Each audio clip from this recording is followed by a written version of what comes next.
Welcome to this Pearl Easter eggs and connections to X, as well as a review. It will have spoilers for both X and this movie Pearl. This is the prequel to the film X, which I adored, and this follows the older woman in that. Pearl was the killer and subsequently killed at the end.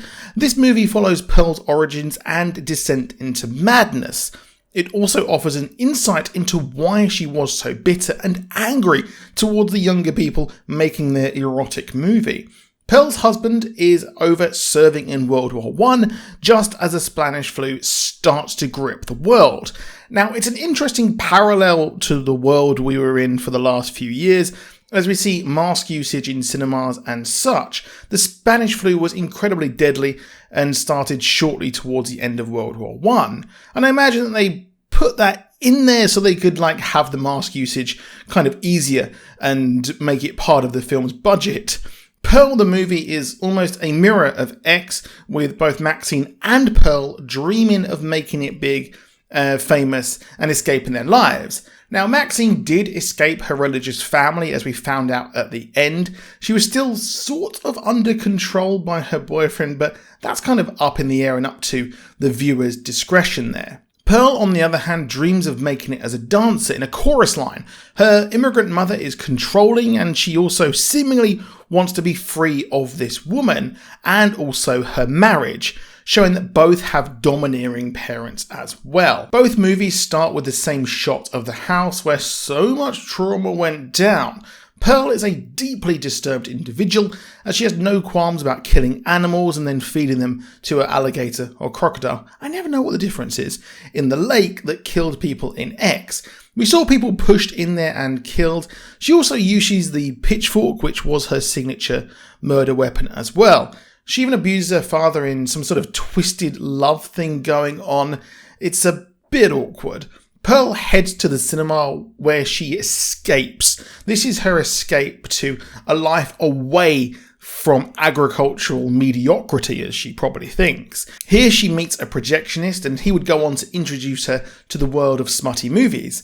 There are even similar shots of Pearl encountering smutty movies, and the director and Maxine's boyfriend seeing what he shouldn't in X. The film being shot in X, the farmer's daughter, is also a perfect description of Pearl, as that's just what she is. The movie he shows her is indeed real, and just like Maxine, is introduced to the world of pornography by the love interest, sort of. She digs him, but she is actually married, and she constantly daydreams of her husband returning from the front and being blown up, I think meaning that she wants to be free of her marriage that she had in the first place. This is Howard, the husband that we saw in the movie, and we learned here how he caught her, murdered some people, and stayed with her. We then see Pearl weirdly pleasure herself over a scarecrow, imagining the projections and also sort of feeling guilty at the end. While the first movie is inspired by movies like Texas Chainsaw Massacre, the people behind this movie have said that Pearl is inspired by Technicolor movies such as Wizard of Oz and Mary Poppins. X also had some weird sex scenes in it, with Pearl crawling into bed with Maxine. Yes, there's a scarecrow, but like Dorothy, Pearl lives on a farm, and while some say in a theory that, well, Oz is all in her head, Pearl dreams of a life away from the farm, desperate to leave. Pearl is given the opportunity to do just that and become a chorus girl, as there is going to be some auditions, as her sister-in-law Mitzi comes to visit her and puts the idea of an audition in town in her head. Now, Pearl, throughout the movie, clings to this with all her hope, and it becomes her coping mechanism once it is introduced. Pearl is deep down resentful of Mitzi, who has the life she wants in a way. Pearl got married to Howard and said they should stay on the farm despite him being rich, consigning Pearl to her one very hell non-stop, as Pearl fights and works for everything and sees that Mitzi is getting everything she wants very easy, as she confesses later in the movie. Her mother is furious. She went out to the cinema, having found her program, leading Pearl to accidentally kill her, pushing her in the fire in a fit of rage. She has a twisted relationship with her mother, but she escapes, leading her to have sex with the projectionist. She's adamant her husband is dead, which allows her to engage with the projectionist guilt-free. They go back to her farm, thinking that she's got a dude and she's got an escape, and he becomes disturbed by the dinner there that has become rotten, looking like the house from Resident Evil 7, and tries to quickly get away, saying she should go to the audition. In a fit of rage, she brutally murders him with the pitchfork there, just like she did in the first or the subsequent sequel, whatever order this is going to be in. She shouts she's leaving the farm and no one is going to stop her, and she even pushes the car of the projectionist into the lake, just like what happened with the other car in the first movie.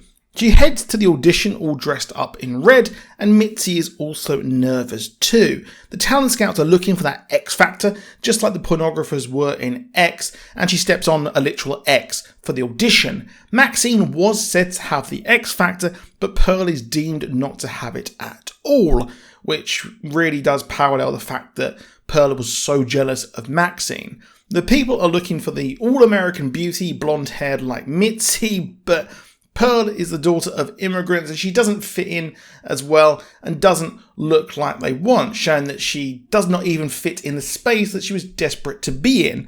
And this plays up the fact that what her mother was saying, she should be happy with what she has. Now, she doesn't get the role and ends up confessing to Mitzi, explaining how she miscarried and was kind of relieved about it. She learns how Mitzi won the audition and kills her with an axe, feeding her to Theta. Pearl finally learns her mother was right, and she should have made the best of what she has as she embraces her dead body. She accepts her lot in life, and Howard comes in as she makes up for it and paints a smile throughout the credits, which was just disturbing. And she is, well, that part of was distraught being stuck where she was. I really enjoyed Pearl for what it was, and the way it was shot was beautiful, as with the first one. The period-appropriate framing and cinematography was just stunning. I did feel it was a bit slow, but Mia Gothi's performance more than made up for that, and she is a true talent here. And I'm very excited for the third movie, which they are just working on now. But that is it for this video. Please drop a like if you enjoyed it, and do subscribe with notifications on, and I'll see you soon, and goodbye.